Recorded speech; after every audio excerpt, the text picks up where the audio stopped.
Slušate razgovor s Danijelom Kovačem. Dobro veče. Za početak razgovora ide pesma. Ok, idemo. Hoću da budem loš. Zbogom sav taj vrli svete, na mračnu stranu stupam bodar, i ne bez slatke sete pamtiću, nekada sam bio dobar, a danas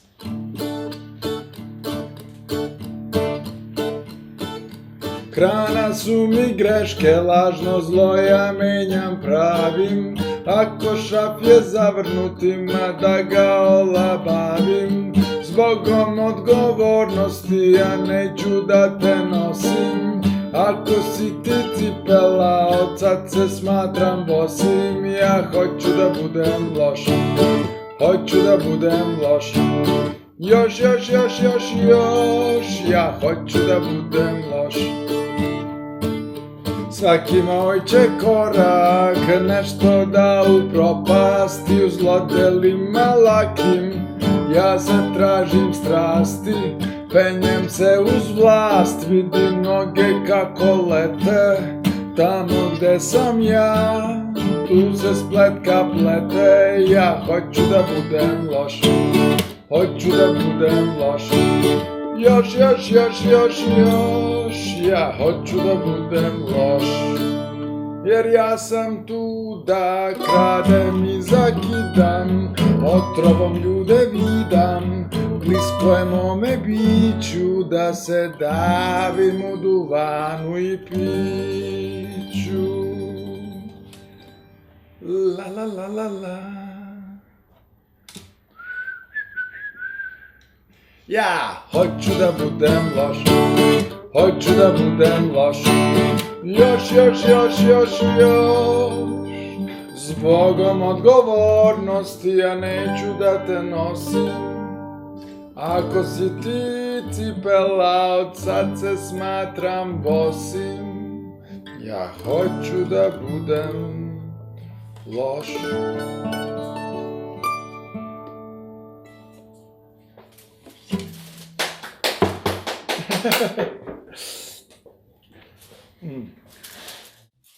Sad ovako trebalo bi da pričam malo formalnije, ali Danijel i ja se poznajemo već nekih 15 godina. A ono kako bi volao da počnem razgovor sa tobom jeste svakako način na koji smo se upoznali. Jer smatram da je negde ključ posebno za tumačenje tvojih prvih knjiga.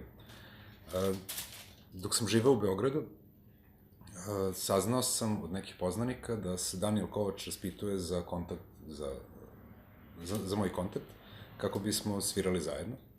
Ja sam imao tu informaciju, još uvek Danijela nisam sreo, i jednom prilikom sam se vraćao sa jedne probe sa Novog Beograda i stajao sam na jednoj autobuskoj stanici i video sam da prilazi autobus koji nije bio autobus koji sam ja čekao, tako sam stajao sa gitarom.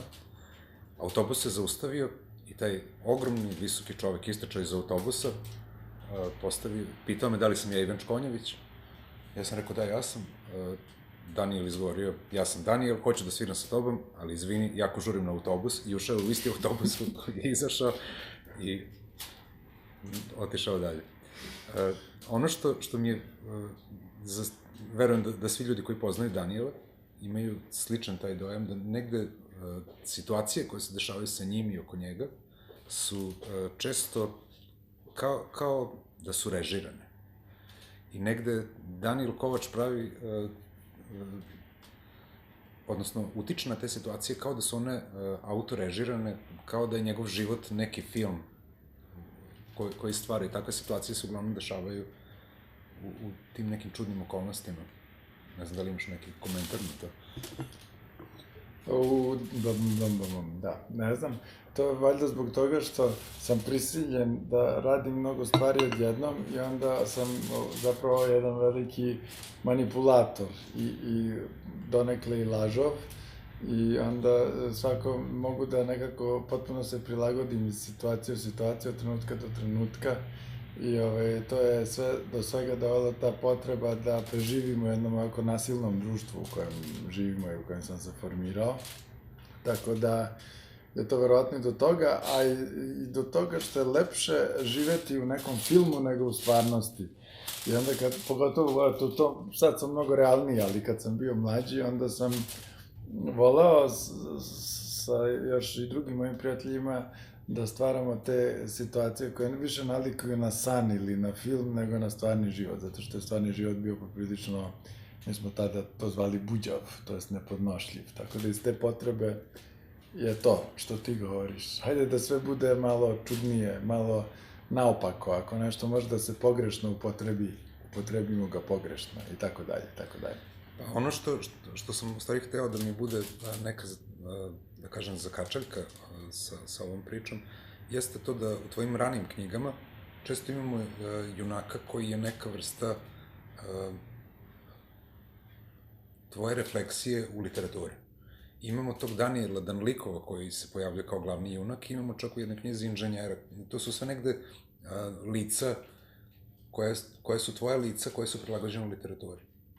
Pa, to je delimično tačno, a delimično je i moja konstrukcija, zato što sam shvatio da bi stvari bile autentične, onda moraš da pišeš ono što znaš. E sad, ja nisam baš stalno takav čudak, a nisam stalno ni neki inženjer, a nisam stalno ni neki samo, ne znam, otac ili ne znam, neki bundžija. Tako da umnožavanje tih likova meni pomaže da pričam iz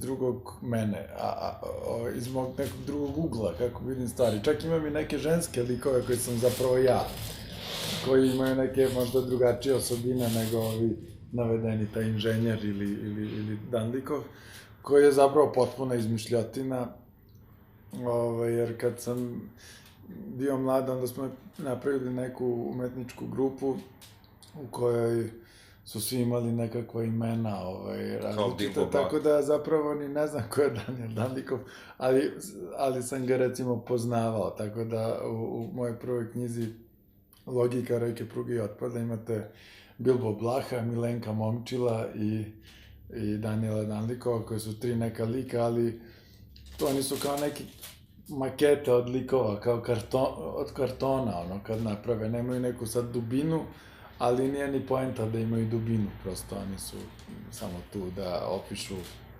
nešto potpuno drugo. Isti ti likovi se pominju, pre nego što si objavio svoju prvu knjigu, učestvovao si radu u stvaranju jedne slikovnice, koja se zvala Klipanje u pudinku. Da. Ta grupa se pominje i u tvojoj knjizi Logika reke, pruge i otpada. Da. I likovi koje koristiš u knjizi su zapravo bili potpisi autora te slikovnice. Pa da, to je sve neka, Tako da, u stvari, tvoji fiktivni junaci su već... Da, to su sve izmišljeni likovi koji imaju neko uporište u nečem stvarnom.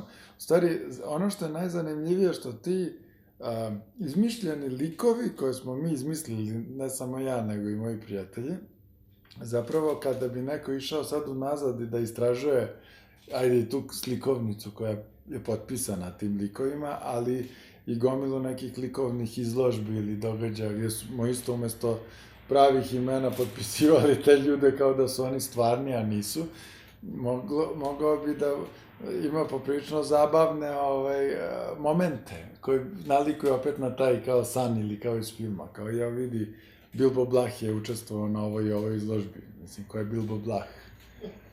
To je dobro pitanje, na koje ni ja baš nemam neko dobar odgovor. Tako da, to je jedna super igra i ta igra je jako važna zato što nam je pomagala, ja verujem da nam je svima pomogla da nekako vidimo šta nam je u životu važno, šta nam nije važno. Ne moramo da budemo mi ti koji smo takvi kakvi smo, rođeni u nekoj porodici koja ima neku svoju klasu ili u gradu u kojem živimo ili šta znam. Ovo su neki likovi koji su omogućavali da malo imamo taj fluidni identitet koji je jako važan, pogotovo kad si mlad. A eto, vuče se sve do sad, tako da šta da im radim? Nekako to je isto usud. kad smisliš neke likove, oni nekako i dalje postoje i žive i sad šta ću. Ono što bih iskoristio sada, pošto smo pomenuli te likove, krenuo bi da dođemo kroz tvoje knjige. Ono što je bilo jako teško izvesti jeste činjenica da sam u zadnjih mesec dana, kada sam saznao za ovaj razgovor, seo i pročitao sve tvoje knjige ponovo. Neki od njih nisam čitao više od 10 godina, da bi se uopšte pripremio za razgovor. I krenut ćemo redom, zapravo. Krenut ćemo od Logike, Reke, Pruge i otpada, knjige koja je bila tvoj prvi roman i koja je te stavila uži izbor za Ninovu nagradu. I sad, čitajući knjigu, nisam mogao da se opresem jedne pomisli kako mi je zapravo ovo kao pristup ili kao ideja same knjige, jako me podsjetilo na Grav gusarski Roberta Penža. Robert Penž je francuski autor koji je pisao, prvu knjigu njegovu koju sam otkrio bila Gospodin Sonž, a onda, i ta knjiga mi se potpuno dopala i zbog humora i svega, a onda sam naišao jednu drugu knjigu koja se zove Grav gusarski, gde u stvari Robert Penž piše o tome kako ga Ministarstvo inostranih poslova Francuske šalje da uspostavi diplomatske odnose sa jednom zemljom. On ne kaže ni koja je zemlja, može da bude negde u Latinskoj Americi ili u Africi ili negde na jugu Azije, ali on odlazi tamo i on opisuje do detalja floru i faunu, opisuje njihove običaje, opisuje sve to, dok kreneš da kopaš, shvatiš da ništa od toga ne postoji i da je sve to izmašteno. On faktički sa tom knjigom uspostavlja diplomatske odnose sa svetom mašte. I sam način kako sam doživao tvoju knjigu jeste upravo to, otvaranje jednom realnom ulicom, da se uspinješ u Beogradu dok se ne desi taj karneval u kome sve postaje apsolutno izmaštano i da zapravo knjiga počinje sa poglavljem o Višnjićevoj ulici. Ja sam živeo u Beogradu nedaleko odatle i sama ta ideja da jednu ulicu koja se uspinja postavljaš na spratove, opisuješ je na takav način kao da polako dolaziš do samog studentskog parka u kome će se desiti taj karneval, koji je vrhunac mašte i slobode, koji, da ne otkrivam previše ljudima koji nisu čitali, a imaju želju da uđu u to. Da li možeš da mi kažeš nešto od... Pa, to je uvijek to pitanje prve knjige i sad, ne znam, verovatno sam već i pričao o tome. Ja sam kao hteo nešto da pišem, ali naravno, uglavnom sam radio za radio, imao sam jednom nedeljno prilog u emisiji Lepi ritam srca na radiju, ali to ni izbliza nije bilo tako dobro da bi ušlo u neku knjigu ili da bi bilo strukturisano. Zapravo, na kraju je ušlo u knjigu Radio Dani, to što sam pisao na kraju, koja je nedavno objavljena, ali teo sam, ako bi već pisao, da pišem nešto kao nalik romanu, ali kada neko živi u jednom gradu, nisam imao neko bog zna kako životno iskustvo, nisam ni nešto puno putovao i još smo bili pod sankcijama i bili smo dosta siromašni. I sad o čemu da pišem? I onda u jednom momentu, naravno pokušavao sam svašta i da izmišljam neke stvari, ali to sve nekako bilo,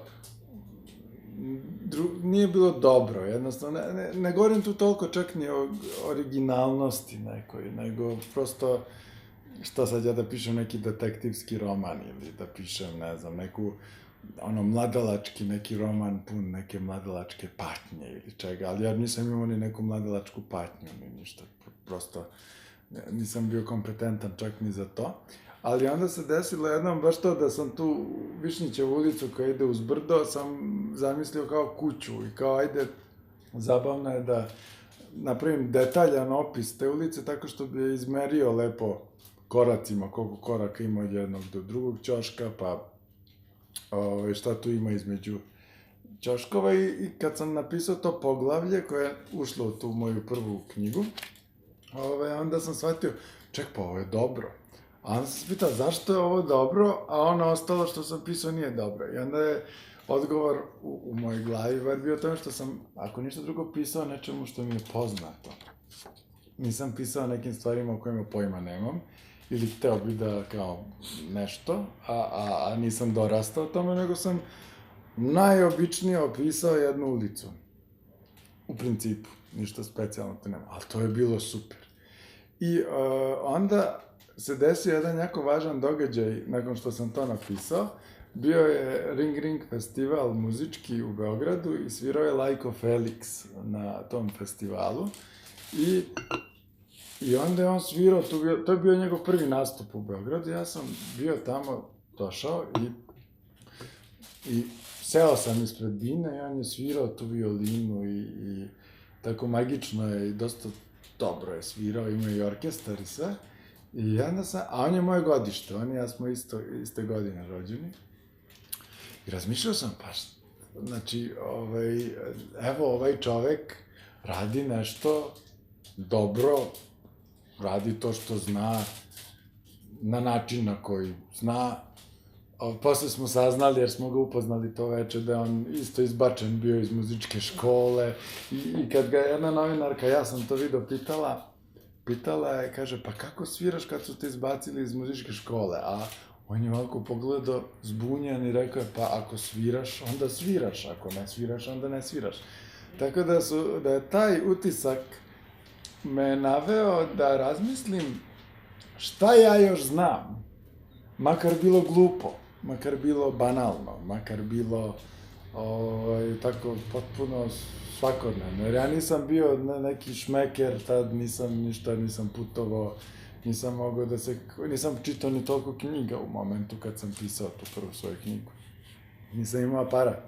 Ali, recimo, u toj knjizi znam da je u mom komšiluku postalo kulturno-umetničko društvo Nikola Tesla i da je Nikola Tesla lično izmislio logo za to kulturno-umetničko društvo koje je kao neka lira i munja. Mislim, vrlo je prvo loptaški to izmislio, ali onda je on i poslao tu zastavu, barjak tog društva sa onim nosačem barjaka koji je imao na kraju tog jarbola koji nosi taj barjak je bio taj logo lire i munje, a zastava isto na sebi imala taj logo lire i munje. I meni je to bilo super i opet je to neka jako dobra stvar, ali tu onda ima onda sam ubacio to u knjigu, na primjer, ima takav detalj. Tako da, većina stvari koje u knjizi deluju tako psihodelično su potpuno faktografski tačne. Pa čak i taj karneval na kraju, recimo, kad na tom karnevalu bista Josifa Pančića, koja je u parku, se žali kao ima jako dobro i zadovoljna je svojim izgledom, jer ima jako dobre pantalone. Jer ta bista, stvarno te pantalone Josifa Pančića su nešto što je najbolje uspelo na toj bisti, a pored njega su stavili bistu ovoga prirodnjaka našeg. Ja sam sepan. Vojislav Ilić, Janko Veselinović, Simeon Roksandić. Ne, to je drugo poglavlje u parku, na Kalemegdanu. Opet ima to poglavlje koje gledaš. Razgovori u parku. Da, razgovori u parku se dešava da ja sam nešto umislio kako jedna od tih bista želi da ode, da vidi sveta, a druga, onda sad razgovaraju bista, a druga mu kaže, ali ti nije to smisao bista, ti trebaš samo da stojiš i postojiš i da podsjećaš ljude na to. I vreme ne teče se. I vreme, da, i tako, ali se onda desilo nešto stvarno, evo, baš se otvorio na kraju. Samo sekundu da... Evo, otvorio se, na kraju se desilo da je ta bista koju sam opisao da želi da napusti svoju... Da želi da napusti svoje postolje, desilo se da je nestala na Kalemegdanu i onda su je tražili i našli su je tek posle nekog vremena u Žbunju, tamo negde malo dalje. Tako da je ta bista u stvari izvela ono što sam joj ja namenio u tom tekstu. Tako da, opet, jer želelo je da napusti i s jedne strane to deluje blesavo, krajnje, a s druge strane sam stavio na kraju iz Politike, iz Dnevnog lista, taj članak, gde to stvarno piše, tako da je stvarnost igrala svaki put ja sam krenuo od utiska nekog, ali je realan događaj uvijek igrao u korist mog utiska, da ga još pojača, da bude tako nenormalan. Ali to je bilo moguće samo zato što je po meni nešto duboko nije valjalo u društvu našem. Pa onda taj nedostatak normalnih, pitomih i racionalnih događaja u našem društvu doveo do bujanja tih nenormalnih događaja i ja sam nekako uhvatio na jedan jako neobičan način koliko sam mogao to doba. Kad je sve tako bilo postalo relativno, sve je plutalo, živi su bili mrtvi, mrtvi su bili živi, biste se pomeraju. I pričaju. Zgrade padaju i fasade, pa se prave nove i tako. I to je sve tako. Bilo je opisano isto, ako se dobro sećam, kad je jedan beli medved održao govor na terasi jedne zgrade, a to je isto istina jer je moj poznanik jedan je nabavio kostim medveda i onda se on tako šetao i onda je to bio san znaš, da on izađe na balkon te jedne zgrade da održi govor, onako beli medved. I to sve isto ima u knjizi, tako da su sve to neke stvari na ivici mogućeg ili su zapravo moguće. Apsurdno. Pa nisu, za mene to nije apsurdno, zato što je to bila ta realnost, to je hiperrealizam tog doba. Eto, toliko bi rekao možda o toj knjizi, ne preterano. Kad smo na tragu Danlikova, pročitao bih jedan kratak segment iz tvoje knjige, gde se piše između ostalog baš o Danlikovu. Danlikov se oblači u široke jakne ili sakoje koji su šiveni po njegovoj meri. Nosi isto tako po meri sašivene pantalone, ali pošto raste brzo, a šivenje nikako ne prati taj tempo, one uvek budu pomalo kratke. Na glavi nosi, još od dede nasleđen kačket ili ne nosi ništa. Pošto je duboko naklonjen tehnici i matematici, to ostavlja dubok trag u njegovom karakteru. Trudi se da bude precizan, racionalan i logičan. Taj napor dovodi do prve protivurečnosti kod njega koja se javlja zbog toga što ne uspeva da stalno bude takav, pa se pokušaj prekomerne automatizovanosti pretvara u svoju punu parodiju, čineći jedan naročiti bunar, apsurd iz koga svašta odjekuje i hoće da ispliva. Druga nelogičnost se stvara zbog pojave potpuno lirskih osobina koje u temelju podrivaju racionalnost i to će u jednom unutrašnjem karambolu sve češće da dolazi do izražaja. Taj sukob, apsurd, te dve sile stvaraju nemir koji mu daje određenu živost, osobinu. Osobina mu je i ta da je sklon rešavanju problema. On tu ne može ništa, to je jače od njega. Ali stvaranju istih, tamo gde ih još nema. Još je i naivan i veruje u svašta. Jedan od onih koji lupaju glavom u zid, ali pošto to baš često čini, već iz iskustva vrlo brzo se otrezni i nastavi dalje, u potrazi za novim zidovima problemima. Eto, to je taj jedan skica jednog od likova iz knjige koja je onako dosta dvodimenzionalna, kao maketa tog lika. To je sve i onda posle dalje ide nešto, ali ništa se s tim likom zapravo ne dešava i sve je nekako usklađeno sa ovim opisom. Međutim, da ne bi kudio sad tu knjigu, ta knjiga je dosta primenjena je dosta tog arhivskog nečega i nije nezanimljiva, mislim, ona je dosta imala puno čitalaca i nije baš sad nešto tu sad dosadno, kao nema radnje, nema zapleta, pa je dosadno, nego zapravo nije dosadno, baš zato što nema radnje i nema zapleta i nekako tretira stvarnost na jedan kvalitetniji način, mnogo ljudskiji nego što ona stvarno jeste. Osim poglavlja gde se dešava taj karneval i gde stvari odlaze poprilično apsurd, postoje dva poglavlja koji su meni izuzetno dopale. Jedan je rasprodaje, a drugi je muzej. Da li možeš nešto da nam kažeš o rasprodaji i zašto si odlučio za takav čin deklamovanja različitih artefakata u smislu nekakve njihove promocije ili... Pa, ja mislim da, to sam uradio zbog toga što sam se bojao da će cela ta jedna estetika i poetika tog života opisanog u toj knjizi da nestane. I onda sam hteo kroz tu kao rasprodaju da svako uzme komad za sebe te estetike pa da iskoristi nekako kako zna. A muzej je soba jednog mog poznanika koji je zapravo u knjizi je to Bilbo Blah. njegova knjiga, njegova soba je kao neki muzej u kojoj on sam će sebe da zatrpa, jer je čovjek sakupljao je sve živo, ali sve tako od umetničke neke vrednosti i kulturne vrednosti, tako da je čovjek imao puno filmova, ploča, knjiga, još u ono doba kad to nije tako lako bilo praviti, a čak je pravio neke čudne frizove po sobi, kao krečene frizove, nekih ljudi s brkovima, pa onako imao gomilu ljudi s brkovima.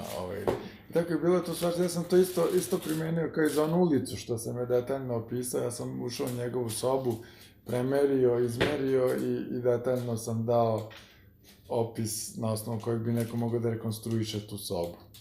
Kad jednog dana, mislim, ta soba sigurno više nije to, ili niti u toj sobi živi tako interesantan. To je sigurno. Ono što definitivno ta dva poglavlja čine, dovode polako taj crescendo u pisanju do samog karnevala.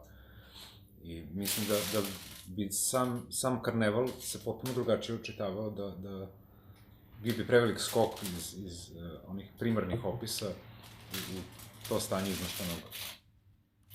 Pa da, nekako sam probao samo da kao neki čamdžija dovedem ljude od početka do kraja, na neki smislen način. Da, kad vratim nazad, da, imalo je to smisla, kao neka gradacija, da nije baš sad. Druga tvoja knjiga, ujedno prva koju sam ja pročitao, bila je knjiga Carstvo. Ova knjiga ima potpuno drugačiji pripovedački postupak odnosu na logiku Reke pruge. Koji je bio neki tvoj... Pa, moja prva knjiga bila jako uspešna. I kod kritike, i kod publike, i šta znam, prodali smo neka, ja mislim, 2 tiraža knjige u ono vreme, to je bilo super za vreme ranih 2000-ih i bio sam, čak sam bio i na televizoru, bila je emisija o toj knjizi i ušla je u taj najuži izbor za njenu nagradu, to je moja prva knjiga.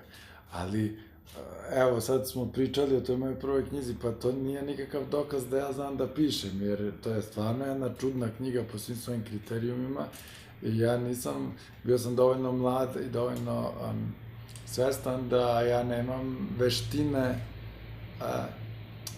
nekog iskusnog pripovedača, a još uvijek nisam imao toliko životnog i pisateljskog iskustva da mogu da sad tek tako pišem knjige i onda sam iskoristio drugu knjigu da probam da naučim da pišem. Bukvalno da naučim da pišem, da imam neke likove koje neće više biti tako plošni, sa kojima će se desiti neki događaj gde će biti dijaloga. Naprimer, u prvoj knjizi ima jako malo dijaloga. Pogotovo između živih ljudi nema skoro uopšte dijaloga. I onda sam napisao Carstvo. To je bila jedna knjiga, isto sam hteo nešto drugo da uradim. Prva knjiga je o jednom kraju grada, znači to nije čak ni o celom gradu, nego o jednom... U jednom potezu od Dorčola. Da, jedan mali deo grada. Sad sam hteo zato se druga knjiga zove Carstvo, jer sam hteo da vidim gde sam ja to bio, osim u Beogradu, u kojem sam odrastao, i ne znam, Pančevu, gde sam se rodio, i Kuli, u kojoj sam išao kod babe i dede.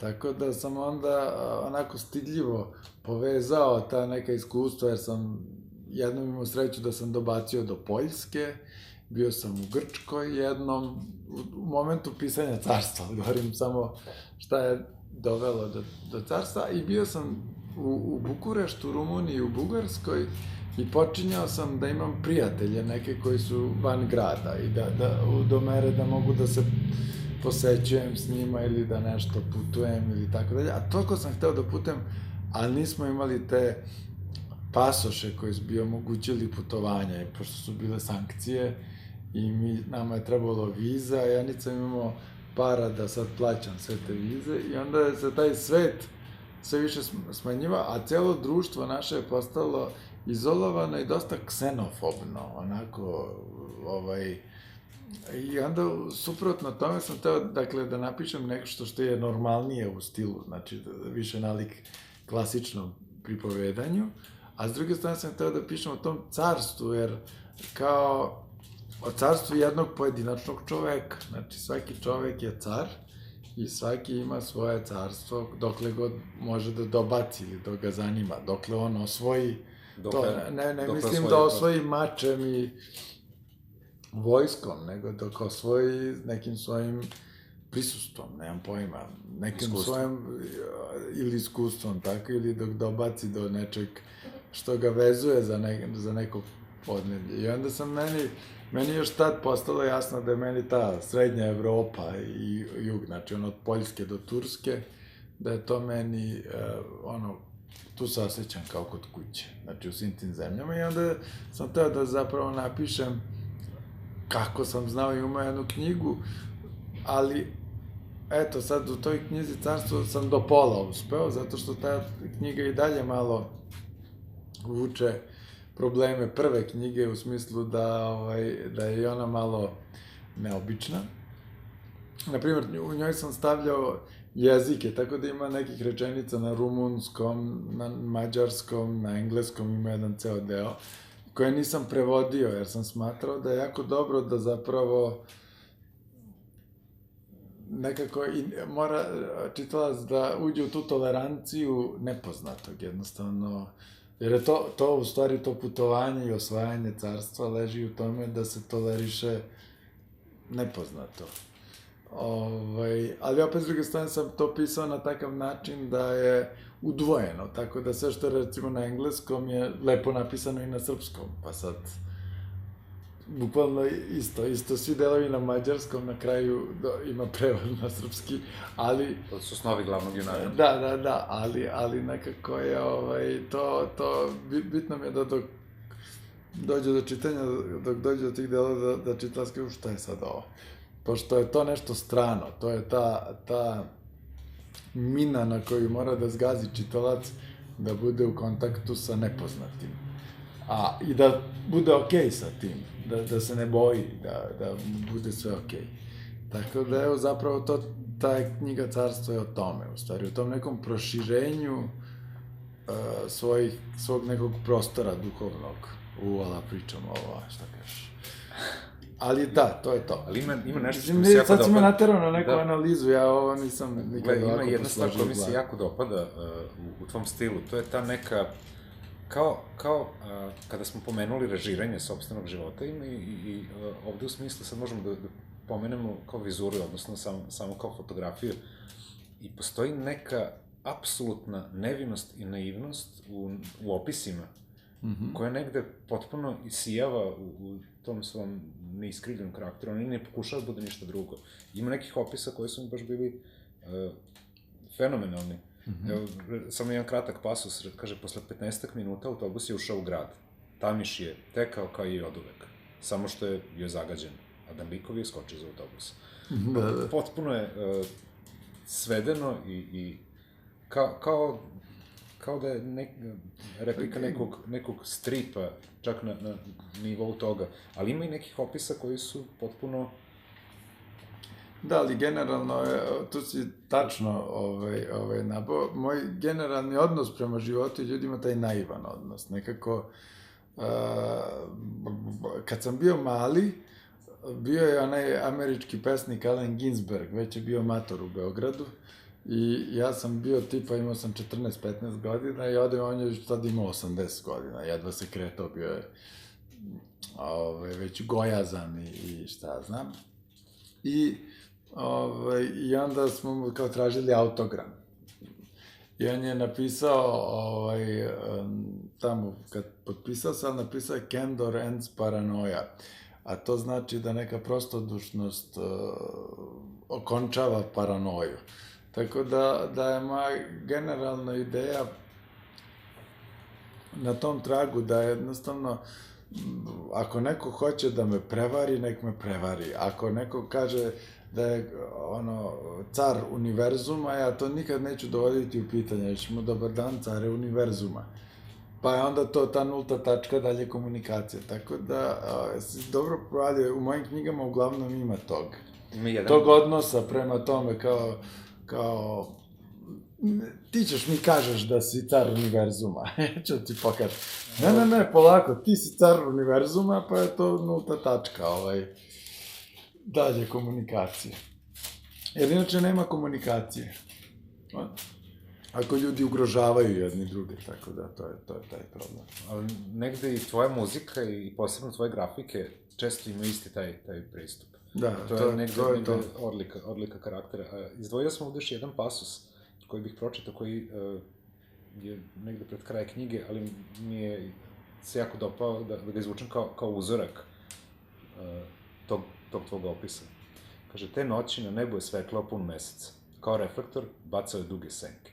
Posle ovog putovanja Danlikov i Bašajić su se sretali još nekoliko puta i uvek se ponavljala jedna neobična stvar. Prilikom susreta ova dva čoveka, svaki put je nad njima bio taj isti pun mesec. Kao da ih štiti, ili im je prijatelj, ili ih potkrada, potkazuje, ili je moguće i sam vrag koji se smeška čučeći na oblacima. To nije... To je verovatno ostalo do dan danas, kad god sretnem tog prijatelja koji mi je uzor bio za tog lika, bude li jako često taj pun mesec. Ne znam da je sad pun mesec, ali možda bi mogo da naletim na njega. Ono što mi se isto dopalo u knjizi, pojavljuje se i Atila u knjizi. Da, Atila, bič Božji, osvajač, se pojavljuje u knjizi. Ali postoji te neki sukob između Atile i glavnog junaka. Sukob koji je više, nije u otvorenu. U stvari, Atila često se postavlja u poziciju da li da ga skratim za glavu i zašto to da radim, da uopšte koristim mač nad ovom, da se tako izrazim, nad ovom budalom. Ali oni imaju potpuno različite karaktere osvajača. Jedan je osvajač putem nasilja i onaj koji prisvaja zemlju, a drugi je osvajač u nekom duhovnom smislu koji upija to iskustvo. Da, a opet ima i treće, ako se dobro sećam, jer ja stvarno davno nisam čitao tu knjigu, mislim da je razrešenje njihov odnosa u toj priči, jer taj Atila koji može svakog časa da otkine glavu glavnom junaku, on kad pita zašto to ne bi uradio, a onda on kaže zato što je to dobra priča, zato što otprilike, tako da zapravo osvajanje koje je superiornije i od nasilja i od nekog kao tako duhovnog promišljanja, možda baš to u tome je u pripovedanju. Mislim da isto jedna jako interesantna činjenica, da zapravo prvi susret glavnog junaka i Atile bič Božijeg se desila nedaleko od mesta gde se sad nalazimo. Trenutno smo na Paliću, a njihov prvi susret je kod Ludaškog jezera. Da, ali to je jedan onako, opet, dosta onirični i zašto ne kažemo i parodični događaj, zato što kada Atila na konju se pojavi i krene nešto da preti, on kao šta je, kaže Atila bič Božji, sad za razliku od mene on je pitao, pa kako znam da Atila Božji, a onda on izvuče svoj mač i tamo piše na engleskom jeziku property of God Mars, vlasništvo Boga Marsa, jer je po legendi Atila imao mač koji je direktno Bog Mars, Bog rata mu je dao. Ali ako na engleskom jeziku priča, onda moj junak razmišlja, pa da, nemoguće da je to privatno vlasništvo otišlo toliko daleko da sad i mitski junaci imaju te kao vlasništvo nad predmetima nekako. Ali dobro, to je jedna ta igra. Da li hoćeš da odsviramo jednu pesmu kada smo stavili Danlikovu poziciju, kada je Atila bič Božji mogao da ga skrati za glavu, pa da odsviramo pesmu kad se setim da mora humiti? Može, ja sad ćemo to. Inače, mali uvod. Pesmu kad se setim da moram umreti odsvila je Tijana Stanković, članica Jesenjeg orkestra, koja je ovu pesmu otkrila kao terenski snimak na muzikološkom, na fakultetu u Novom Sadu, muzičkom fakultetu. I ovde u ovom snimku koji je iz Banata, jedan pijanica planira svoju smrt, tako da ne ode u raj, zato što je alkoholičar, a u raju nema alkohola i smatra da je suviše dosadno tamo. I pesma se zove Kad se setim da moram umreti.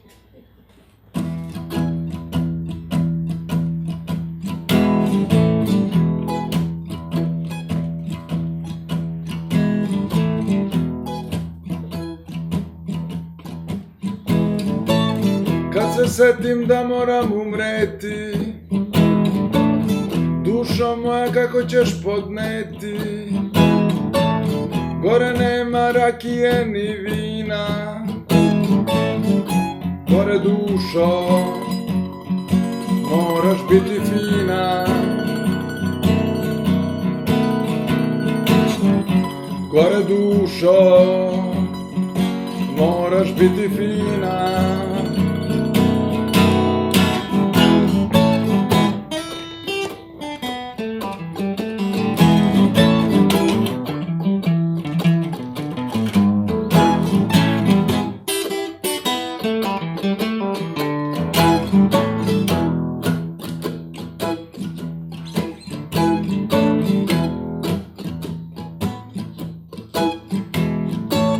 Ovako me, braćo, sahranite, od karata pokrov napravite, od bureta sanduk sastavite, kraj groba mi šljivu posadite.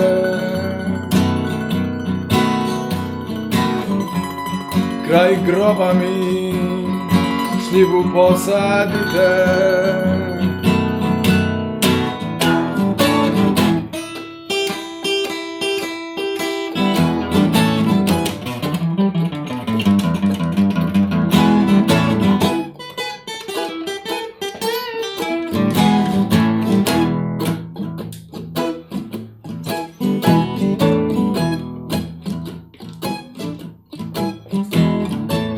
Kraj groba mi kazan postavite, šljiva rodi, rakija se peče, šljiva rodi, rakija se peče.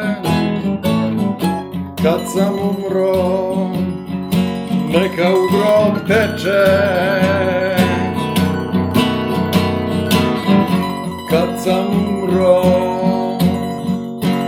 neka u grob teče.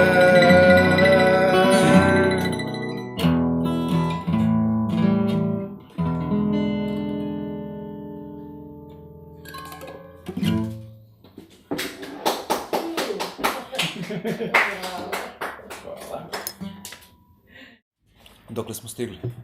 Stigli smo do našeg Uzvodni poznanstva u bluz. Beogradu i prve knjige koje si objavio od kad se poznajemo. To je bila knjiga Uzvodni bluz. Da.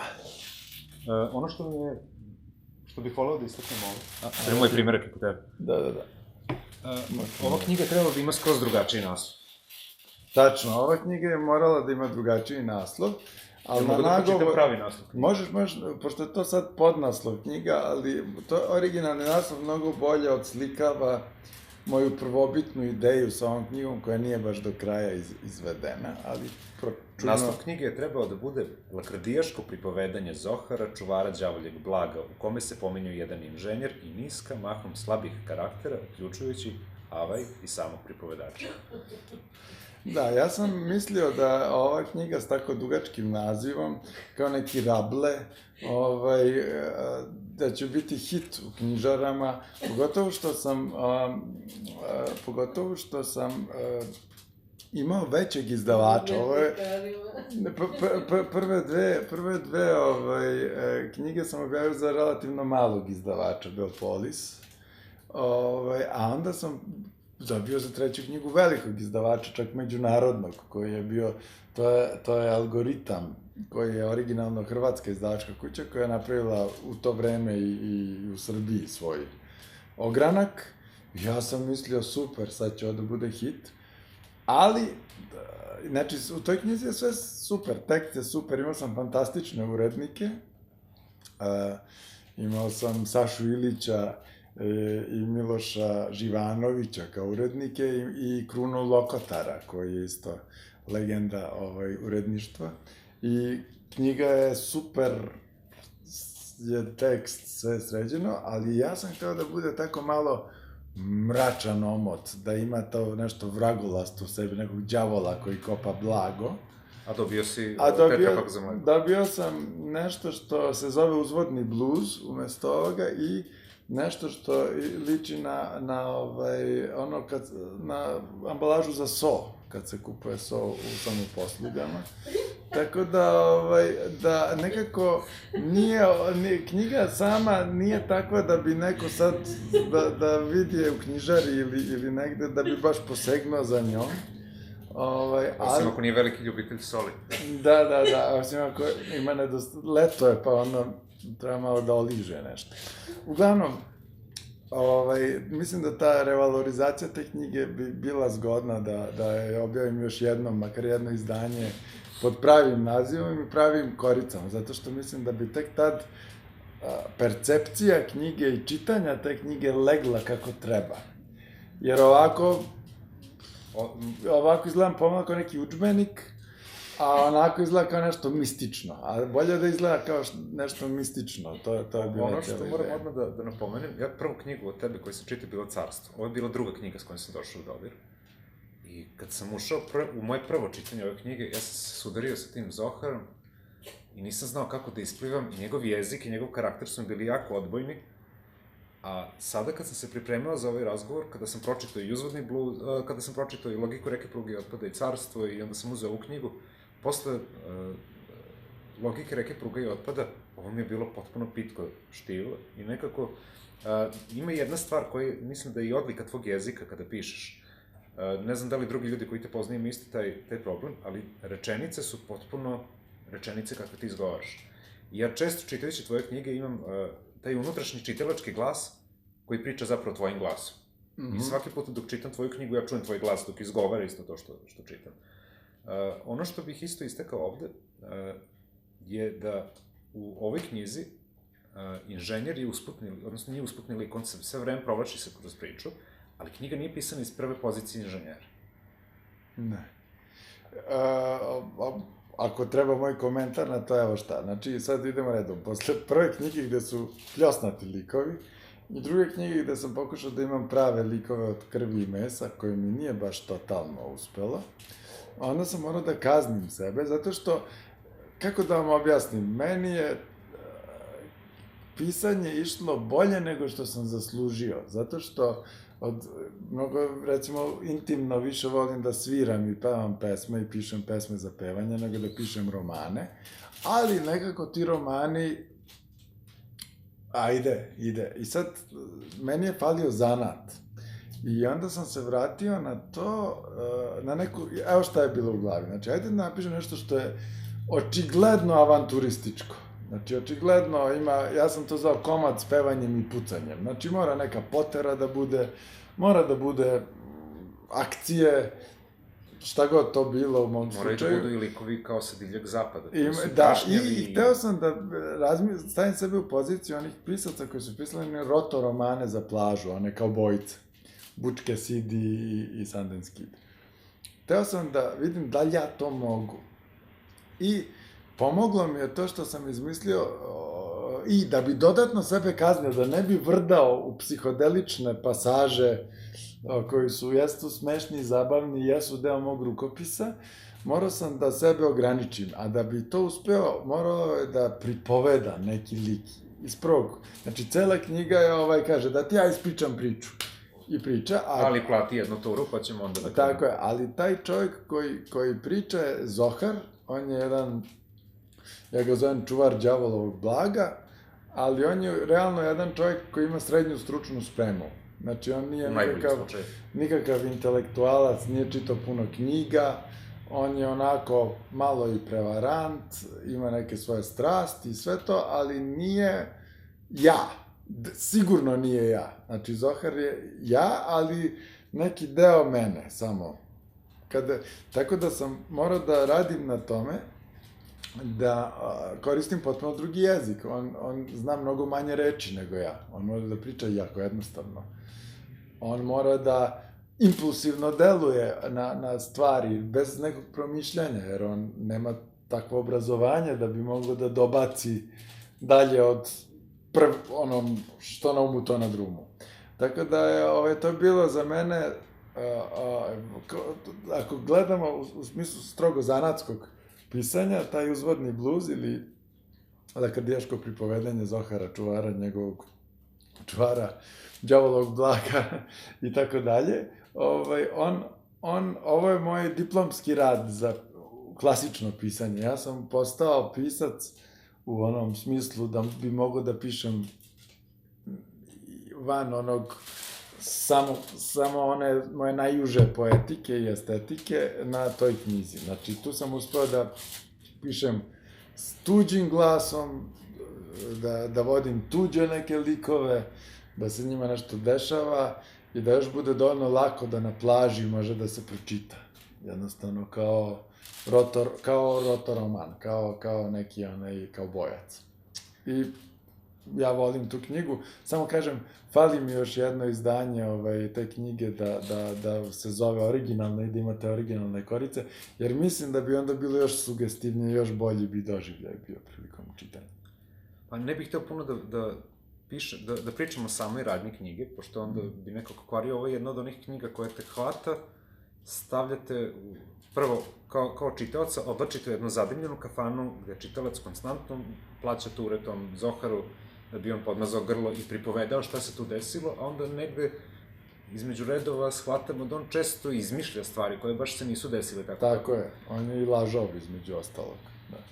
Osim što je i u fabrici, u toj elektrani gde je radio i krao bakar i svašta nešto. Svašta je radio.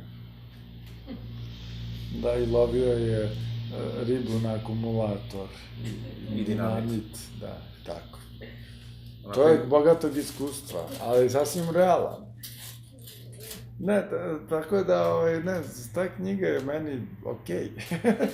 Ja je volim, zato što je nekako sam umeo da izguram od početka do kraja. Pa negde, meni se utisak ove knjige, kažem, u drugom čitanju znatno popravi u odnosu na prvo iskustvo čitanja mi je bilo dosta teško. Ne znam šta su bile knjige koje sam čitao pre nego što sam prvi put uzeo ovo. Pa ako si čitao neku filozofiju, onda ti je sigurno bilo teško. Ako je neki ključ za čitanje ove knjige, pročitate Logiku reke, pruge i otpada i onda uzimate uzvodni bluz će proći potpuno glatko. Dobro, okej. To je to. Dakle, komad s pevanjem i pucanjem ne bi znao šta dalje da kažem, čista zabava. Čista zabava, alkohol i razustanost. Tako je. Gde se, možemo reći, sve završava sa nekim happy endom, kao u pravom westernu. Ali onako buđavim happy endom. Nekako... Reprodukcije. Ne, odlika boljih filmova je tada je tako neki otvoren kraj, da nisu oni baš sad skroz pobedili. Ako se sećaš, onako. Jesu, ali... Moglo je to i bolje. Ali takav je život. Pa zapravo i jeste u prvom opisu Zohara to bilo mnogo bolje dok Zohar nije potpuno otišao. Da. Odnosno dok nije uhvaćen u laž. Dobro, ali pričamo apstraktno, pošto ljudi ne znaju detalj. Znači, ako neko pročita knjigu, možemo s njim detaljnije. Ali dok ne pročita, ne možemo. Kako želiš dalje da idemo? Hoćeš da ociramo jednu pesmu još? Može, ali ja bih iskoristio ovu dramsku pauzu da odem do toaleta kao i svi pisci koji... Dobro, jer kad si stigao do toaleta, postao si građanin sveta. Pa tamo i svi pisci idu peške. Tako je, može. Ali dok je on u toaletu, ja ću da ociram nešto ovako sam. Van spiska. Mi gost mondják, hogy a se szép, olyan vagyok, mint a csillagoség, olyan vagyok, mint az engedelem a kék szememből, ragyog a szerelem a sötétbe.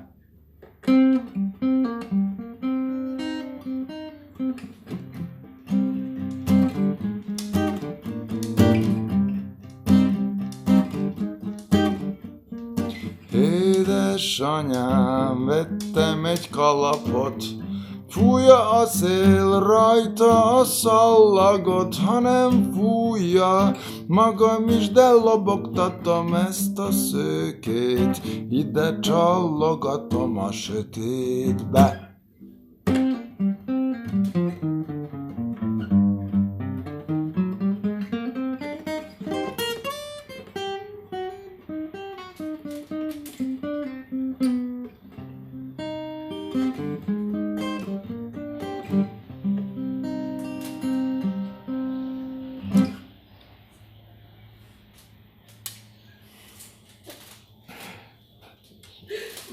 Tako.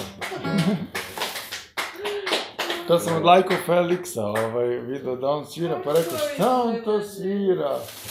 Hoću da ja naučim. Ivane, hoćeš sad zajedno da odsviramo nešto? Šta nam je na spisku? Pa, šta god. Kao i svaki pisac koji se susretne sa kreativnim nabojem, moram da napišem ove reči. Moram da napišem. Hoćemo to? Ajde.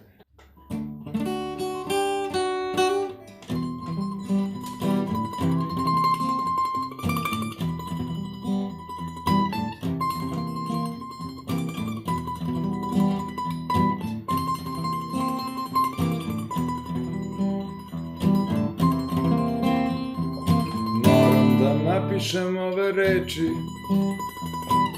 ne da bih bilo šta naškrabao, već zbog toga što jedna teška muka u meni tako naređuje. Ređam slova i tražim jedno od nekoliko stotina tvojih lica, koje sam samo sinoć spazio, dok sam se u bunilu teturao negde oko glavnog trga, po kiši pljusku ljudi svuda. Moram da napišem ove reči, to me nije niko ni zamolio, ja tako sasvim nemoćan, znajući da nemam ništa drugo, ostavljam sebi još jedan teret na leđima i strah od tvog oštrog i uvek sveznajućeg pogleda.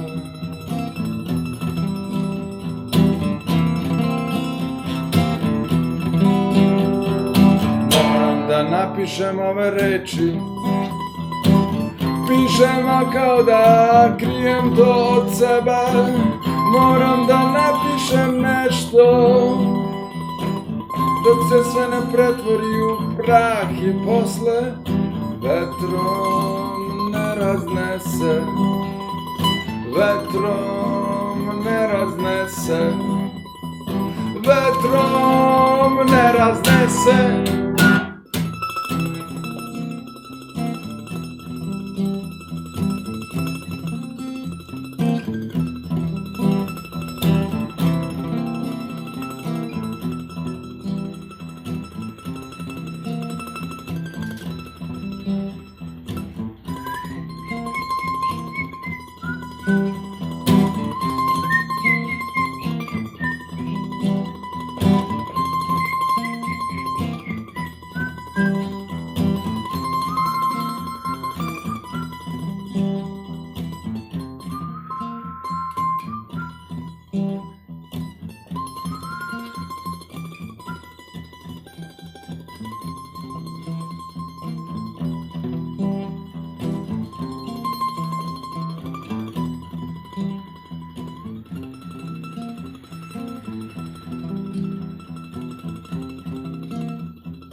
Gde smo ono stali? Stali smo do mesta gde si ti veliki ljubitelj lika i dela Bob Dylan. Aha. I Bob Dylan je snimio jedan film koji se zove Klara i Ronaldo. Klara i Ronaldo. I to nas dovodi negde na početak tvoje naredne knjige. Aha, jeste, vidiš, stvarno u pravu si. Sljedeća knjiga se zove Klara i leksikon minimalnog života. I to sad je moj pokušaj da se vratim na samog sebe. To jest, pošto sam napisao normalnu knjigu kakva je Uzvodni bluz, onda sam posle razmišljao, ajde da vidimo sad šta može tu još, kako da se bavim pisanjem, jezikom i odnosom prema stvarnosti i svim tim važnim pitanjima, da ne budem glupav pisac i da ne tretiram svoje likove kao da su štetni tupani, kako bi rekao, nego da su dobri ljudi koji onda moraju da budu u nekom iskušenju i da se s njima nešto dešava. I tu mi je opet pomogao mi je film, to sam ukrao. Eto, kao Zohar u prošloj knjizi Uzvodni bluz. Nisi se otresao tog Zohara. Tako da sam od njega pozajmio tu krađu. Naime, postoji stvarno film Bob Dylana koji je on režirao, koji se zove Ronaldo i Klara. I moji junaci se zovu Klara i Ronaldo. Što je nekako neobično slično. A drugu stvar koju sam maznuo od Bob Dylana je taj njegov nekonkretan stil gde se stalno skače iz vremena vremenski u prošlost, u budućnost, gde se istovremeno dešavaju stvari paralelno, gde je sve tako vrludavo i zavijeno, a opet nekako ko isprati nit dođe do svega, ali sad, naravno, nisam ja neki Amerikanac, niti me zanimaju te teme iz Amerike, nego je cela stvar bila da opišem dvoje mladih ljudi koji nisu glupi, znači imaju svoje zanimanja, imaju svoje škole, pokušavaju da ozbiljno žive, ali je društvo u koje su uronjeni toliko glupo i toliko je debilno i toliko je štetno, da ono probija u njihov život. I oni pokušavaju kao na nekom moru da nekako žive normalno, ali im ne ide. Zato što čim uključe televizor, onda idu neke budalaštine. Čim novine budalaštine, odnosi na poslu budalaštine. Tako da... Čak i njihove ambicije. Čak i njihove ambicije su nekako suzbijene i oni ni ne znaju, u jednom momentu ni ne znaju više šta hoće. Do te mere. Tako da je to jedan moj onako kroše prema celom društvu u kojem živimo, zato što ja mislim da je naše društvo jako štetno i opasno. I jednostavno... Taj odnos ka društvu imaš i u nekoliko drugih. Imaš Uzvodni bluz koji je prilično usmeren kao kritika društva i... Dobro, to je kod mene uvek prisutno, ali ovde je to onako totalno, zato što opet dolazimo do toga da ja želim da pišem psihodelične knjige, ali naša stvarnost je psihodelična, tako da... Ali ne na neki zabavan način, nego baš na jedan okrutan način, tako da je ovo jedna knjiga u kojoj tako more gluposti, more vesti, more pogrešnih stvari, taman oni krenu da se ljube, a onda prekidam. Znači, knjiga doživljava da bi uticao na čitaoca, ja sam dekonstruisao knjigu tako da je njemu, kako odmiče knjiga, sve teže da je čita. I čak se me negde u mojoj glavi izdizajnirao da negde na 2/3 ostavi. Da jednostavno ne dovrši do kraja. Zato što ima toliko besmislenih budalaština koje su samo copy-pastovane iz našeg etra, da se ti junaci više ni ne naziru jednostavno. Nije ni bitno više šta se dešava s junacima. I to su sve neki tako patchworkci, cut and paste komadići naše realnosti, da bi onda one najupornije čitaoce nagradio, zato što kako onda, ako su prošli kroz taj levak potpunog debilizma i progurali ka kraju, onda ih nagradim tim nekim ponovnim otvaranjem knjige i činim je znatno lakšom za čitanje. I to je jedan rizičan potez bio u stvari, ali opet smatram da neko mora da piše i takve knjige. Da, knjiga je jedan od onih, kako bi to formulisao, ne čak ni anti-ljubavnih romana, ovo je jedan od onih ljubavnih romana koji nema happy end, ovde se dešava jedan krah veze, ali ima jedan isto jako interesantan deo, pošto se knjiga završava sa jednim leksikonom.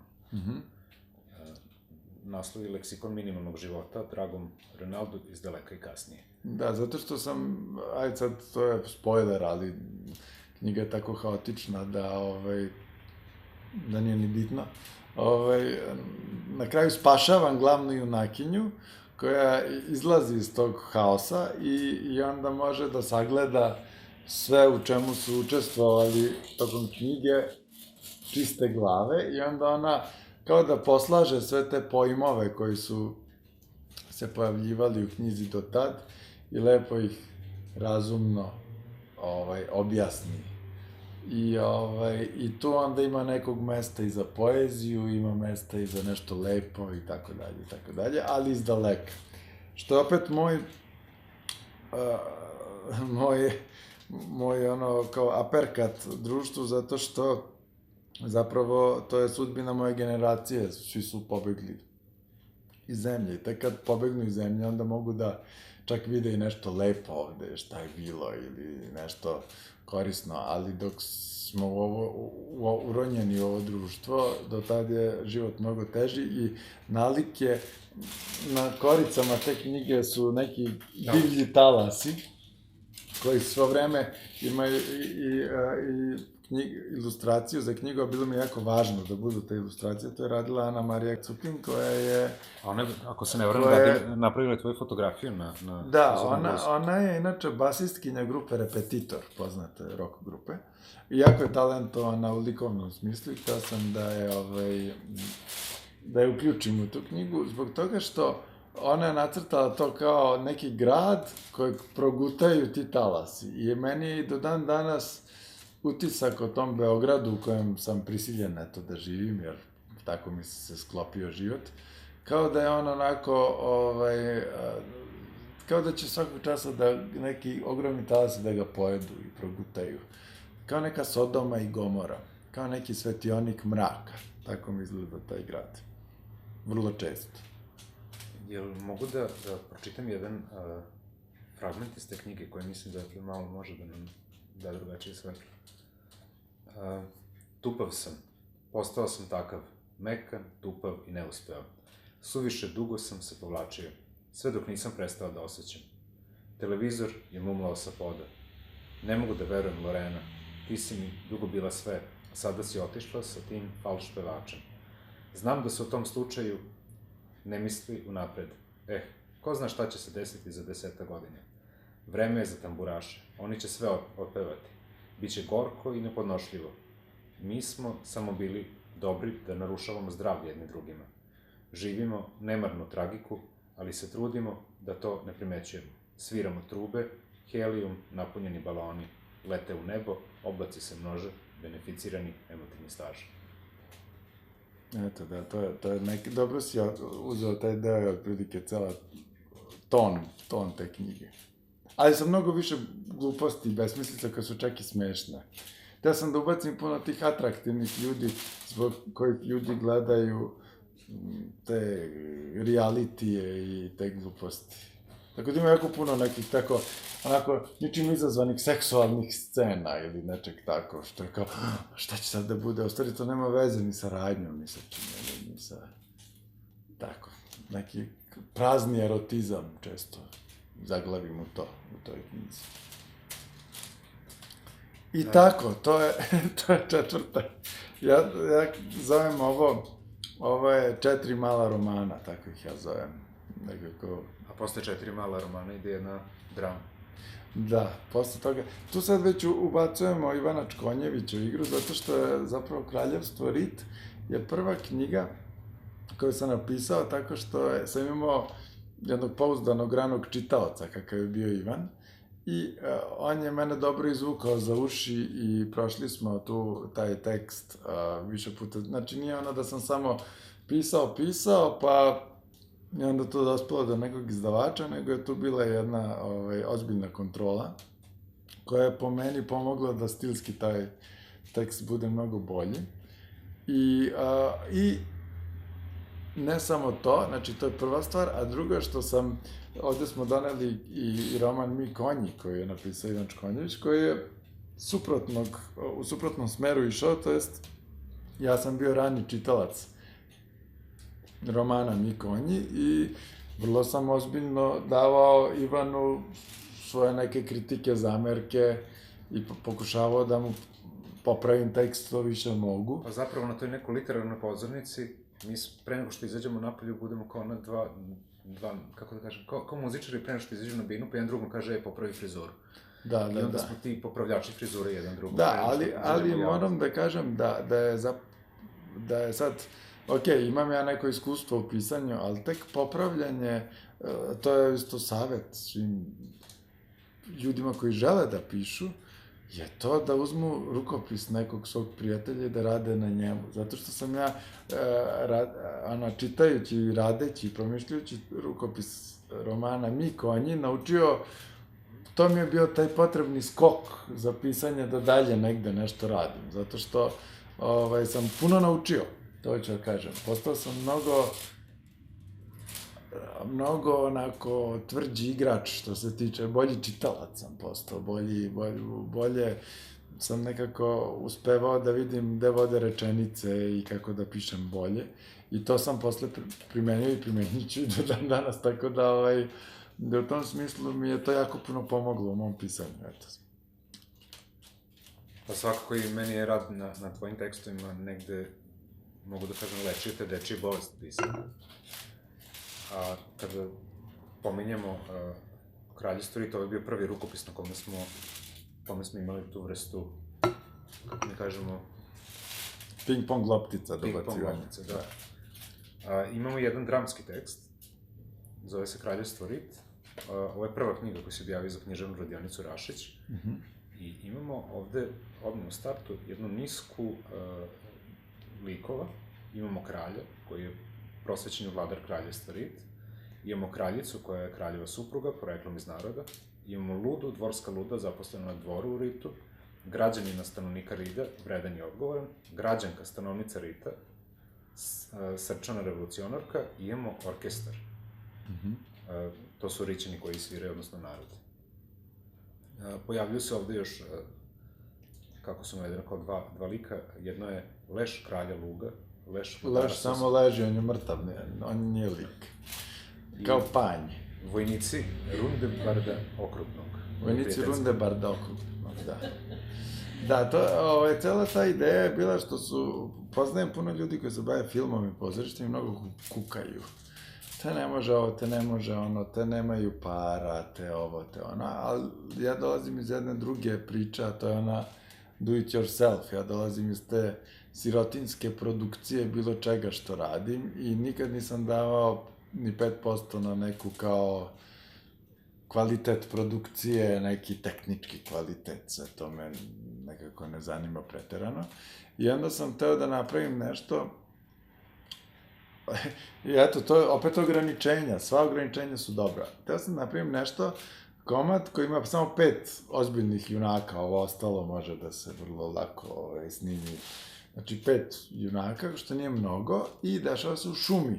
Što znači da ako bi neko snimao film o tome, dovoljno je da ode u bilo koju šumu, jer svejedno je kakva je šuma, sve se dešava u šumi. Svaki razgovor, svaka radnja, znači stane bilo gde u šumu i snima. I moja ideja je bila da to bude toliko nekako dovoljno razrađeno u mojoj knjizi da može mobilnim telefonom, na primjer, da se snimi. Imate 5 junaka koji obučete ih tako pomalo da liče na opisane i izgovaraju te replike u šumi i rešili smo problem. Znači, nekako mi je to delovalo da ima nekog smisla, a malo je smešno, a malo je ograničenje i onda ajde sad da tu radimo. I naravno, ovde se isto radi o toj društvenoj kritici i radi se o takvoj društvenoj kritici da sam napravio jedno kraljevstvo u kojem svi žele najbolje. I svi imaju najbolje namere. I svi imaju najbolje namere. I svi su jako prosvećeni i razumni, pa opet nekako ne uspevaju. Jer sam se pitao šta bi bilo da mi sad svi odjednom počnemo baš kao super da se ponašamo jedni prema drugima i sve to, pa nažalost ni to nije neka garancija da ćemo izaći na zelenu granu. To je neka poruka možda te knjige, ali ne znam. Da, ono što je meni bio negde utisak jeste da zapravo, kako sam doživio, da u ovoj knjizi zapravo svi ovi likovi, svi smo mi pomalo i kralj, i kraljica, i luda, i građanin, svako od nas ima te crte u sebi kao neke slojeve ličnosti, koji si ovde separatisao u zasebne likove. Jeste, ja mislim da ako je čovjek 100%, onda smo, a imamo 5 junaka, onda smo mi procentualno svi, i građanin, i građanka, i luda, i kraljica, i kralj. I svi mi imamo u sebi to. Tako da je drugi plan ove knjige, tačno, dobro si to primetio, je taj lični konflikt. Zato što je to kraljevstvo rit, u stvari, jedan ljudski organizam, jedno ljudsko telo, jedna sebi. I onda zapravo se tu razrađuju koncepti odnosa prema sebi, prema stvarnosti, prema tome. Ako je neko previše opušten i razmažen, onda strada. Ako je opet drugi strane previše odgovoran i napet i samo radi, opet strada. Ako je previše zanesen, strada. Ako se previše glupira, strada. Znači, sve mora da bude nekako izbalansirano dobro, a opet i ako smo svi izbalansirani dobro, nije garancija da ćemo uspeti. Da će nam biti stvarno dobro. Težak život. Šta bih još rekao o ovoj knjizi je da ne otkrivamo previše u samoj radnji, pošto ovo je jedan dramski tekst koji bi svakako voleo da vidi, makar i tako fotoaparatom snimljen.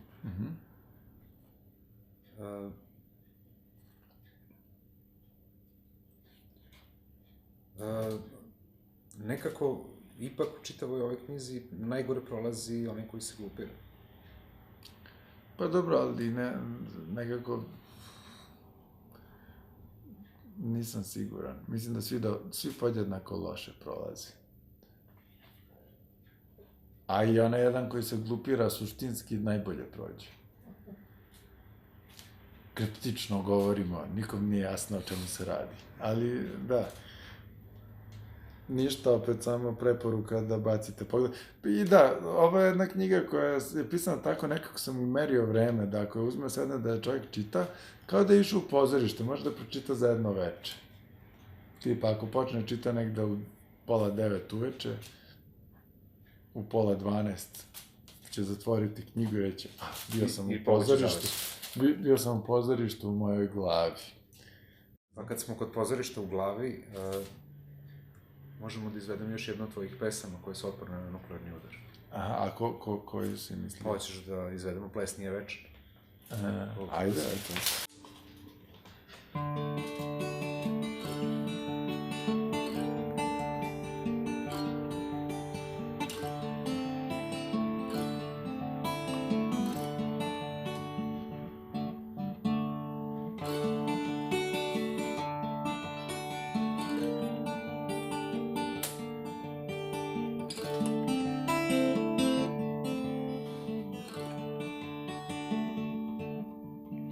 Sa prolećem je došla njena haljina meka,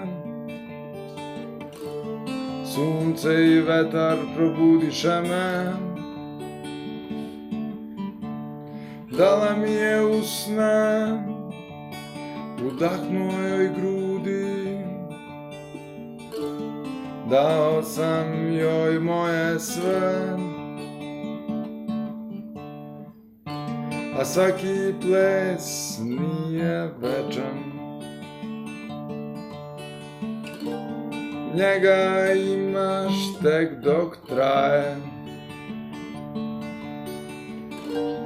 Svako od nas je drugačije srećan, neko više uzima, a neko daje. Došetala je jesen, skratile se noći, više nisam imao srebro ni zlato. Ostavila mi je samo sećanje na dodir. Žuljevi teške zore, to joj nije bilo drago. A svaki ples nije večan.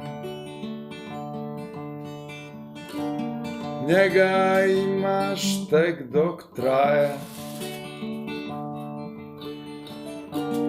Svako od nas je drugačije srećan. Neko više uzima, a neko daje.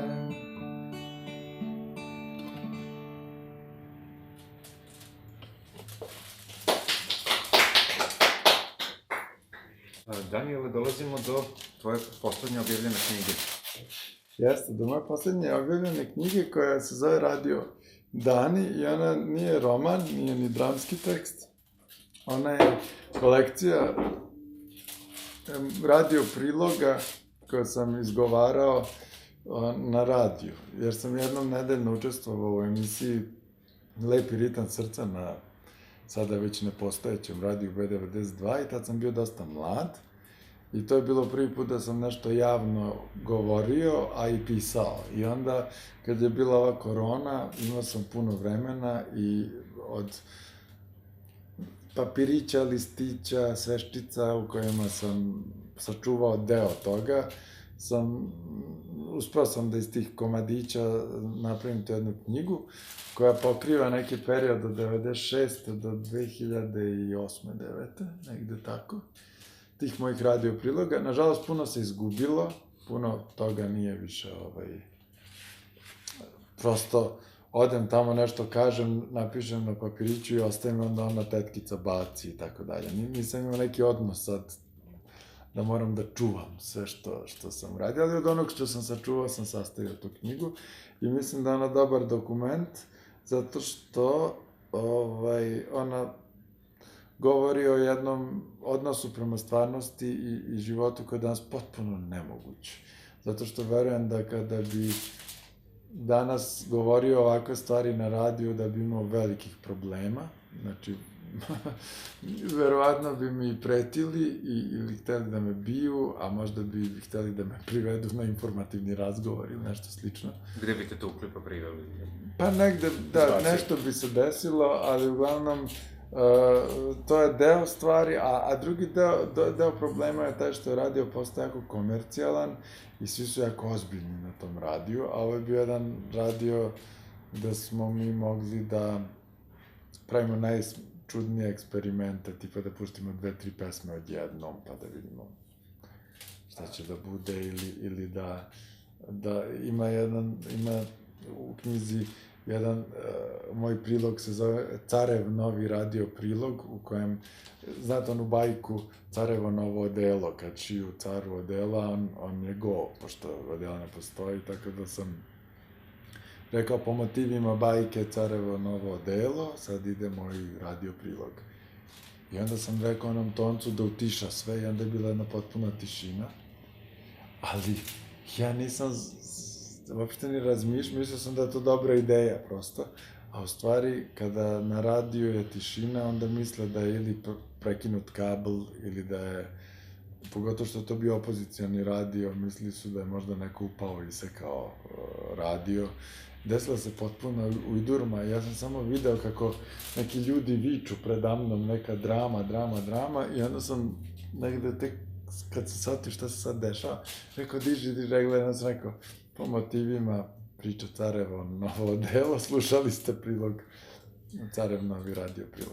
Tako da sam tako završio, znači tu je moglo da se radi mnogo toga što danas bi me izbacili, verovatno s bilo kog radija, ali isto tako moram da primetim da danas radio neuporedivo dosadniji nego nekad što je bio. Tako da onda ima i mnogo manje slušalaca radija, nažalost. Urednik emisije Lepi ritam srca je bio Mikrobil, tako? Da, Saša Marković Mikrobil je bio urednik našeg Lepog ritma srca, da.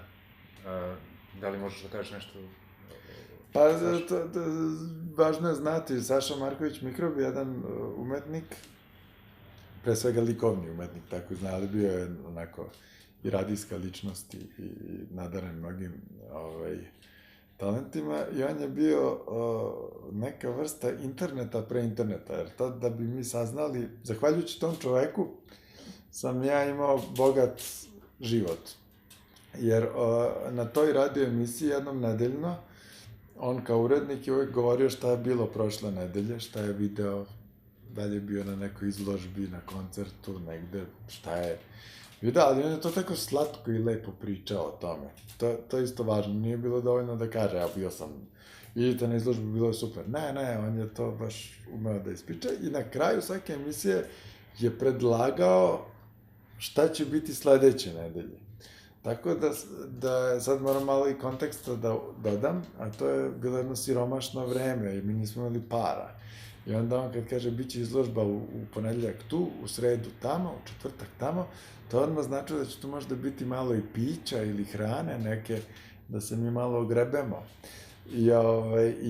Ali opet u tom procesu ja sam upoznavao ljude, upoznavao sam i druge ljude koji nešto rade, koji prave izložbe i postao sam aktivan na jednoj gradskoj umetničkoj sceni, zahvaljujući Saši Markoviću Mikrobo. Ali ono što je lepo bilo što je on to delio sa svim slušalcima. Tako da to nije bilo nešto ekskluzivno, nego su ljudi dolazili prosto. Bilo je organski. Da, bilo je organski, bilo je prirodno koga to zanima i imao je gde da čuje. Danas opet u doba interneta sve je najavljeno, a opet kao da nikog to više ne zanima, zato što zapravo sve i dostupno. Ova knjiga je zapravo dokument jednog vremena, jednog grada koji ne postoji više. Koji više ne postoji. Da. I odnosa ka stvarnosti koji danas gotovo nemoguće zamisliti. Ali ono što ova knjiga ujedno i svedoči, to je nastanak nečega što je kasnije izraslo u Jesni orkestar. Tačno, da.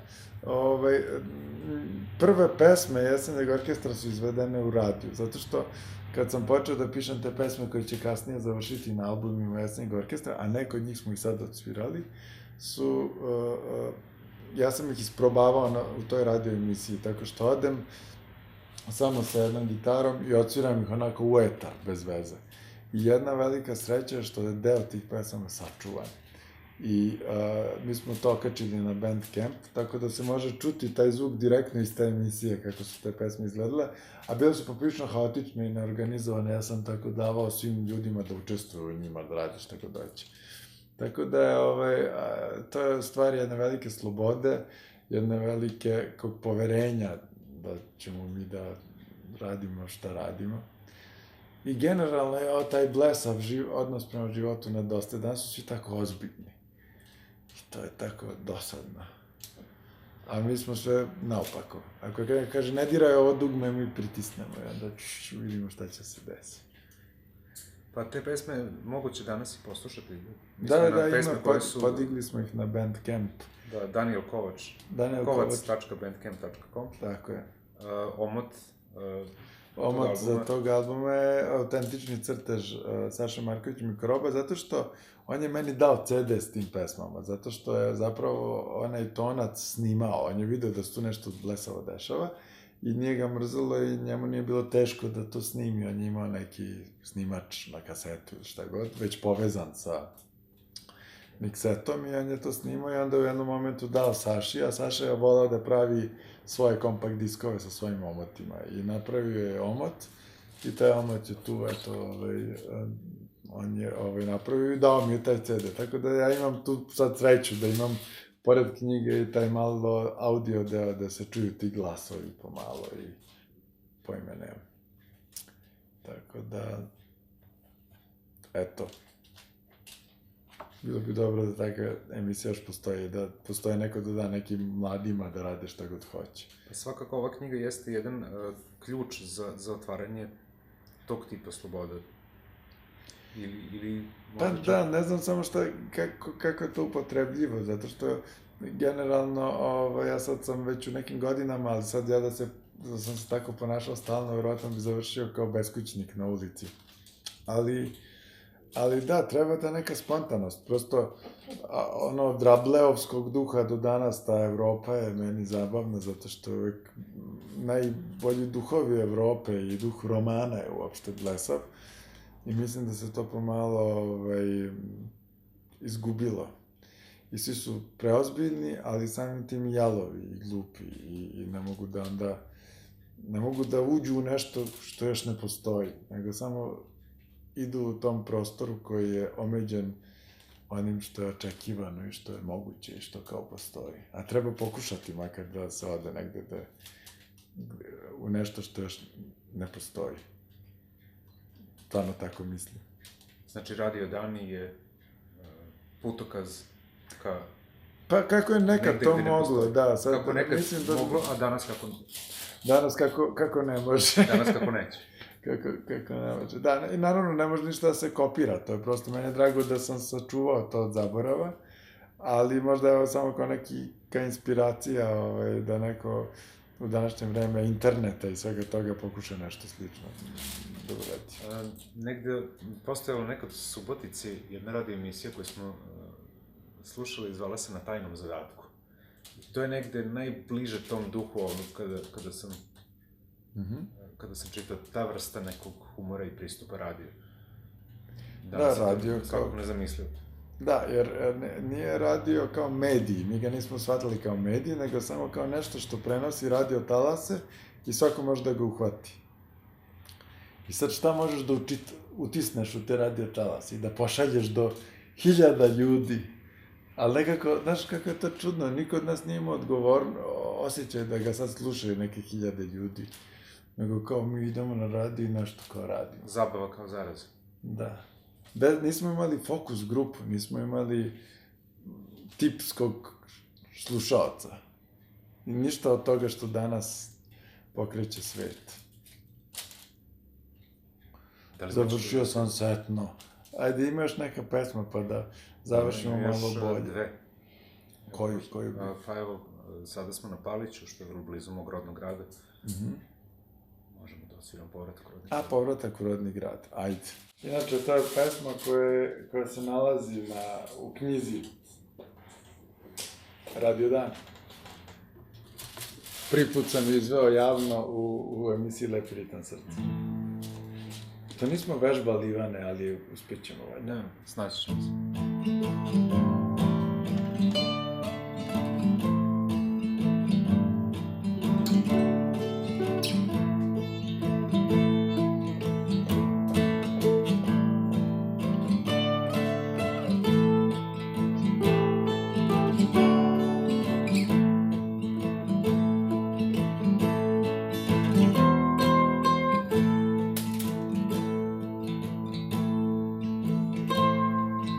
Poznate ulice, ljudi, dovoljan je korak, prašnjav, to je rad. U srcu je strepnja, a u duši oblak, povratak u rodni grad. Povratak u rodni grad. Boce piva i te kugle, kegle nek se ruše, ostale su 4. i 5. Ali neka ponos sada ispuni nam duše, naš Jova je prvak sveta. Naš Jova je prvak sveta. A u našem malom gradu za svakog mesta ima, takvi smo ljudi mi. Ali glasine već kruže, a orkestar ne štima, zbogom svi nevini sni. Zbogom svi nevini sni. Ti budi nežna kada srce mi kidaš na komade, sada otrov je tu gde smo mi. Tvoj uzdah i taj pogled ostavlja bez nade, a ostalo neka rastrgnu psi. A ostalo neka rastrgnu psi. Oh!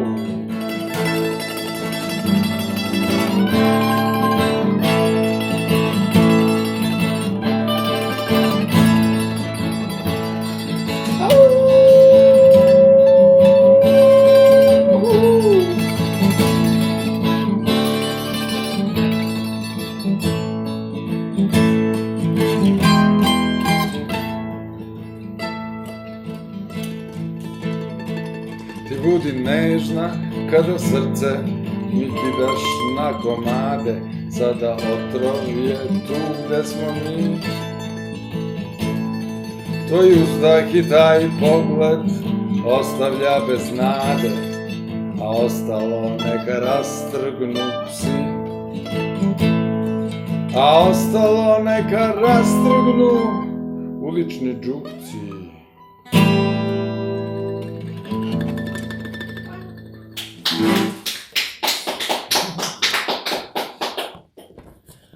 Pa ništa, ćemo još jednu pesmu da odsviramo pa da zatvaramo radnju. A koja nam je zadnja pesma? Najbolja ljubavna pesma na ovim prostorima. Jedina iskrena.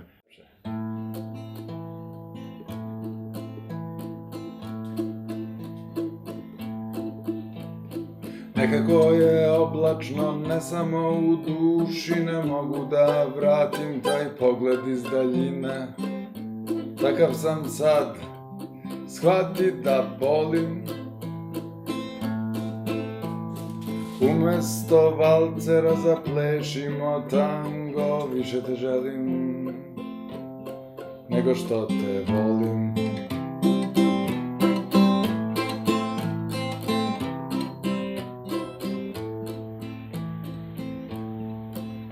Generali su zbrisali, kuriri presudili, zaslužio sam streljanje, dobio slobodu. Sada samo mogu ponizno da molim. Razmislim malo, to i nije tako loše, više te želim nego što te volim.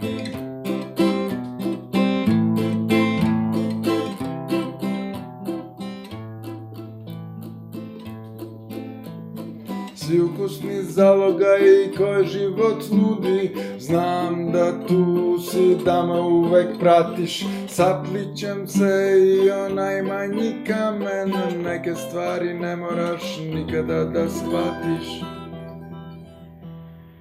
Kažeš da te izdajem, da ne umem da te nosim, u stvari je možda samo u ravnoteži snaga. Opet ti si tu, da ne umem da odolim. Možda tu nema priče, ali krevet je more, više te želim nego što te volim.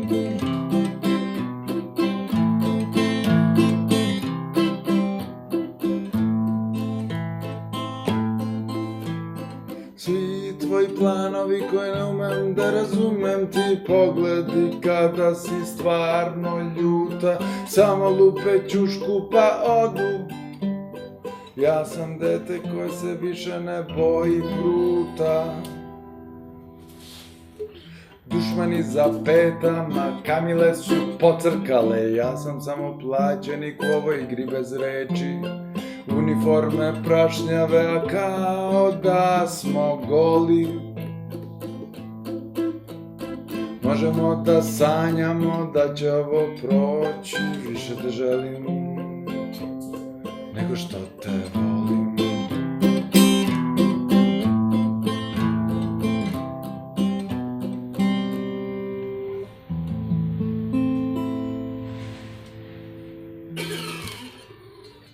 Ha ha ha.